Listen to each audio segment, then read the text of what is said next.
দর্শক, যুক্তরাষ্ট্রের ফ্লোরিডা নিহত বাংলাদেশি দুই শিক্ষার্থীর এই মর্মান্তিক মারা যাওয়ার ঘটনায় এরই মধ্যে বাংলাদেশের পররাষ্ট্র প্রতিমন্ত্রী প্রতিক্রিয়া জানিয়েছে গণমাধ্যম কর্মীদের সাথে, এবং আমাদের সহকর্মী নাদিয়া শারমিন সেখানে ছিলেন। আমরা তার কাছ থেকে এই বিষয়ে বিস্তারিত জানবো। নাদিয়া, আপনি পররাষ্ট্র প্রতিমন্ত্রীর এই ঘটনার পর বাংলাদেশের যে প্রতিক্রিয়া সেটি নিশ্চয়ই আনুষ্ঠানিকভাবে আপনাদের সামনে তুলে ধরা হয়েছে।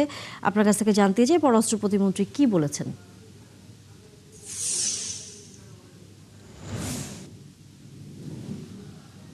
ধন্যবাদ। আসলে পররাষ্ট্র প্রতিমন্ত্রী আমাদেরকে যেটি জানিয়েছেন সেটি হচ্ছে যে এই দুই পরিবারের সাথে তিনি কথা বলেছেন, নিজেই কথা বলেছেন, এবং তিনি মূলত তাদেরকে এই দুঃখজনক এবং মর্মান্তিক ঘটনার জন্য দুঃখ প্রকাশ করেছেন, এবং পাশাপাশি জানিয়েছেন তাদের যে মরদেহ, লিমনের যে মরদেহটির পাওয়া গেছে সেই লিমনের মরদেহটি তারা দেশে আনার জন্য যত দ্রুত সম্ভব চেষ্টা করবেন, এবং একই সাথে যেহেতু বৃষ্টিরও রক্তের পরিমাণ এবং অন্যান্য যে তথ্যগুলো পাওয়া যাচ্ছে তারও মৃত্যুর সংবাদ মোটামুটি নিশ্চিতভাবেই পাওয়া যাচ্ছে। কাজেই তাদের এই লাশ আনার প্রক্রিয়াগুলোর ক্ষেত্রে সরকার সহযোগিতা করবে সেই ব্যাপারে তিনি নিশ্চিত করেছেন, এবং পাশাপাশি তিনি যুক্তরাষ্ট্র সরকারের কাছে যেটি আবেদন জানিয়েছেন বা অনুরোধ করেছেন সেটি হচ্ছে যে এই ঘটনায় যেন যারা দোষী রয়েছে তাদেরকে অবশ্যই বের করে সুষ্ঠু তদন্ত করে বিচারের আওতায় আনা হয় এবং দৃষ্টান্তমূলক শাস্তির ব্যবস্থা করা হয়, যাতে করে এই ধরনের যারা বাইরের শিক্ষার্থীরা সেখানে যায় তাদের যাতে নিরাপত্তার বিষয়টি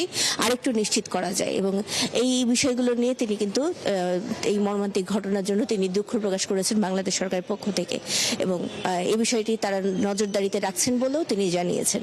পাশাপাশি আমরা অন্যান্য কিছু বিষয় নিয়েও কথা বলেছিলাম, যেহেতু আলোচিত একটি বিষয় হচ্ছে হরমুজ প্রণালীতে আমাদের জাহাজের আটকে যাওয়া। সেই বিষয়টি নিয়ে তিনি বলেছেন যে এমভি জয়যাত্রা তো বটে, অন্যান্য যে জাহাজ আছে সেগুলো পার হওয়ার ব্যবস্থা হয়ে যাবে, এবং সে বিষয়টি তিনি আশ্বস্ত করেছেন। পাশাপাশি তিনি সেনেগাল সফর কিছুদিন আগে করেছেন। আফ্রিকার দেশগুলোর সাথে গুরুত্বপূর্ণ একটি সম্পর্কের জায়গা রয়েছে, প্রায় $4 বিলিয়ন একটি বাণিজ্য রয়েছে। সেই বাণিজ্য বাড়ানো এবং তার পাশাপাশি যে অন্যান্য সহযোগিতার জায়গাগুলো জোরদার করা, সেই বিষয়গুলো নিয়ে তারা কথা বলেছেন বলে আমাদেরকে জানিয়েছেন। ধন্যবাদ নাদিয়া শারমিন। আপনার মাধ্যমে আমরা জানতে পারলাম যে বাংলাদেশের পক্ষ থেকে এই মর্মান্তিক নৃশংস হত্যাকাণ্ডের বিষয়ে প্রতিবাদ জানানোর পাশাপাশি সুষ্ঠু তদন্তের বিষয়টিও মার্কিন যুক্তরাষ্ট্রের কাছে তুলে ধরা হয়েছে।